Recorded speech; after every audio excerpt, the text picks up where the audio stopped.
choses comme ça, je pense pas que vous le saviez. Les chauves-souris, les golems de verre et les golems de neige ne confèrent pas d'expérience. Alors, le golem de verre et le golem de neige, le golem de neige, ça j'étais sûr qu'il donnait pas d'expérience quand on les tuait. Mais le golem de verre et la chauve-souris me semblait qu'elle donnait un tout petit peu, mais en fait non. Pareil pour le golem de fer. Non, le golem de fer. Non, je pensais qu'il donnait aussi, mais non, pas du tout.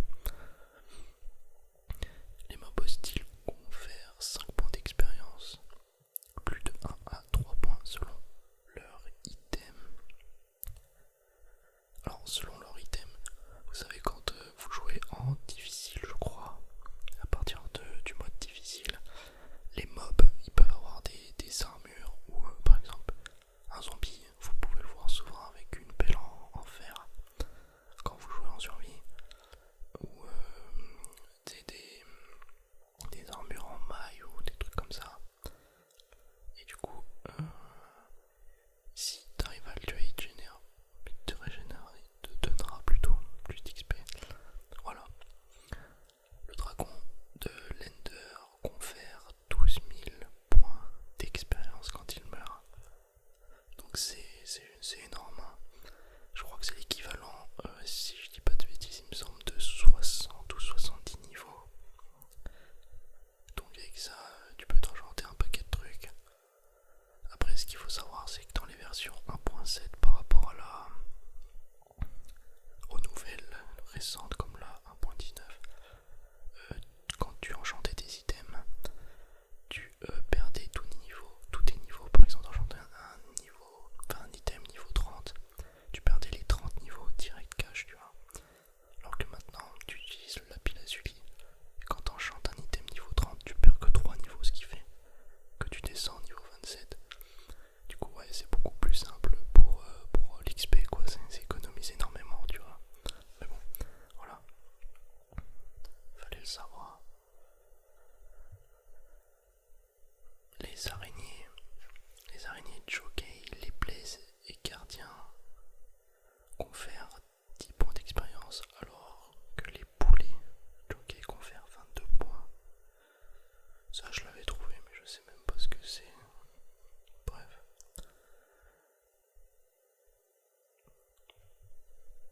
Quand un joueur tombe d'une falaise, il peut atteindre 100 km/h dans le jeu à vitesse maximale. C'est pas mal.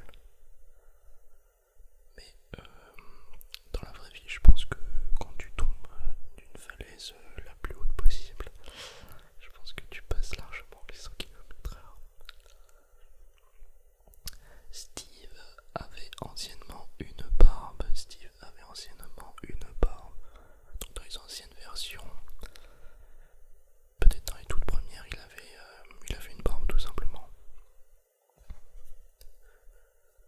Dans les premières versions du jeu aussi, d'ailleurs, le porc cuit permettait de vous soigner, et la pioche en diamant non enchantée était l'outil ultime. Donc encore mieux en fait.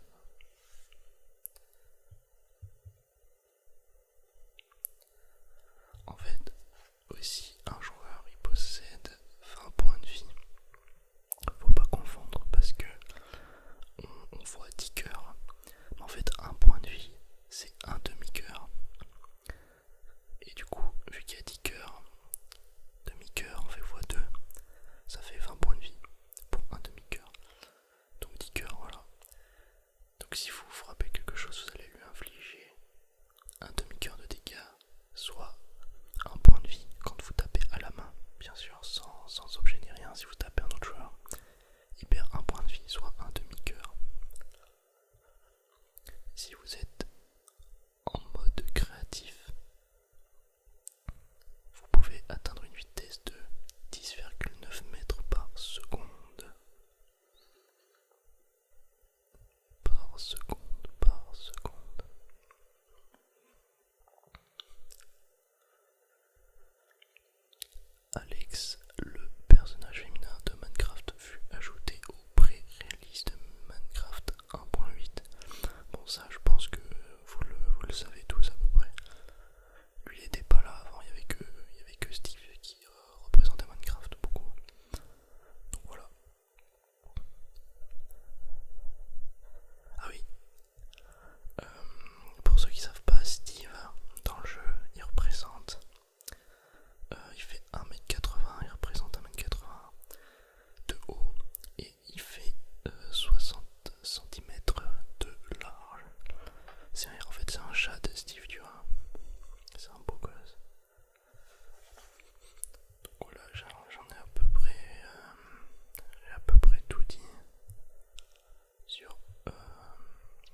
t'essayes, tu cliques sur un zombie ou quoi, tu te mets à l'intérieur, il n'y a rien qui se passe. Mais quand tu te mets à l'intérieur du creeper, tu vois tout vert. Teinté en vert, des effets teintés en vert.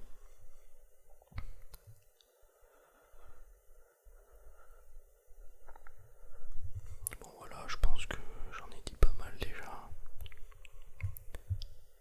Il y avait aussi une vieille version, je crois, où ils s'avaient implanté Herobrine, mais ils l'ont enlevé.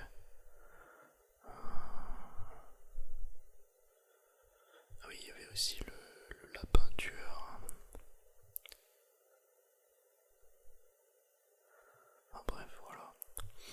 Je vous en ai dit, déjà pas mal. Petite vidéo assez courte